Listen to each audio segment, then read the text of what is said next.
Yesterday we spoke about the importance of scheduling our time during the month of Ramadan so that we can reap the best amount and we can reap the most benefit from this month so that we're structured. The next point that's very important is our diet.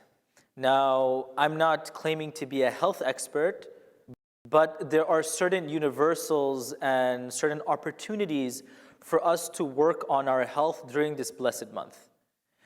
Now, when we think about maintaining our health, it's not something that's unrelated to our deen. Rather, our health, our bodies, they are an amanah from Allah, a trust from Allah, and maintaining it is something which is part of ibadah. If I am eating unhealthy food, if I am not maintaining my body, if I'm not doing anything, this is something that can be harmful for me spiritually and physically.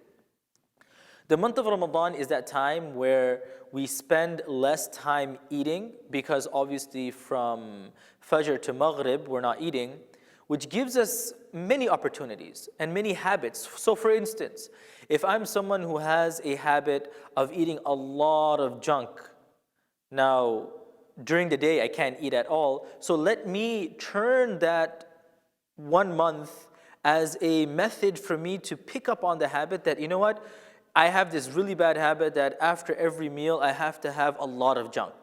So what I will do is, since I'm not eating during the day, I'm going to make it a point, I'm going to struggle a bit more, and maybe after iftar I won't have it as well. And if I continue to do this for at least 30 days, inshallah, I can build a habit where I'm much more mindful of what's going inside of my mouth, the food that I'm eating. Some people may have bad habits such as either it's smoking, either it is other forms of like tobacco that they're consuming, which is extremely harmful for their bodies. In the month of Ramadan, we're not able to do that. Hopefully, I can use this as a means of me leaving that habit completely after the month of Ramadan as well. Remember, we look at Ramadan as a complete cleanse, physically and spiritually. Now, if I'm not eating during the day, does that mean automatically I'm healthy? Absolutely not. Because if I'm having an extremely unhealthy and large meal for suhoor, and then I do the same thing again for iftar, and then I do the same thing again before I sleep, then I'm not so much fasting as I am just reallocating the times of eating, right? Because on a normal day, I wouldn't eat really heavily at 12 o'clock. Now, since I'm not eating the day, I'm eating at nighttime, let's try to build a habit of 1, moderation, the amount that we're eating. Number 2, tayyib, the quality of the food that we're eating. If the only thing that I'm eating is, fatty foods, unhealthy food, and I eat a lot of it as well, then I'm going to feel too lazy and lethargic to do any ibadah at night. I'll feel so uncomfortable to wake up for Fajr. It's difficult for me to do anything. So like I said, let Ramadan not be a time where instead of fasting, we're just reallocating time of us eating. Because if you think about it, many of us, we have this habit that, okay, for suhoor, I have to have enough food that I will not feel the pinch of hunger until iftar. And in iftar, I'm saying I'm going to eat so much that I'm going to make it a point that the food, even if I can't digest it during Taraweeh, I'm not going to feel hungry.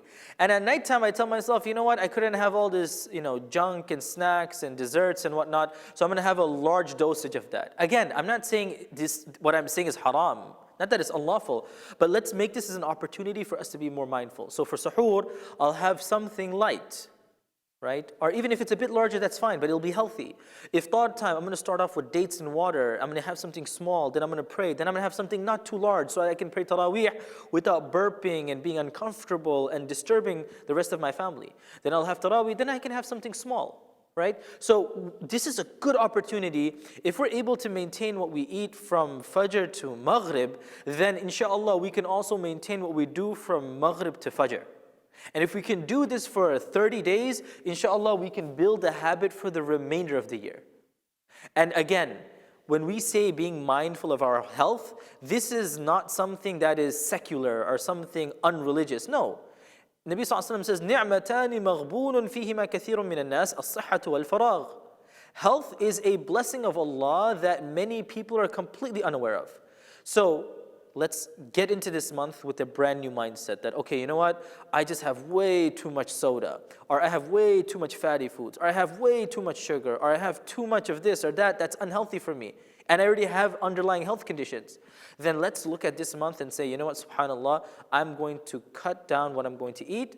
Not that I'm not going to eat, I'll eat, but I'm going to cut down and live a healthy lifestyle. And as the scholars say, anything that's done for 40 days, if you're able to maintain something for 40 days, it can become a habit. So if I do the 30 days of Ramadan, and then I fast for 6 days of Shawwal, and I do a bit of extra from my own side for 4 more days, inshallah, it can actually become a habit, and I can live a healthy lifestyle outside of Ramadan. May Allah subhanahu wa ta'ala allow us to be mindful of our health. May Allah subhanahu wa ta'ala keep one and all healthy. And may Allah subhanahu wa ta'ala give cure to the sick. Jazakumullahu khairan. Wassalamu alaikum wa rahmatullahi wa barakatuh.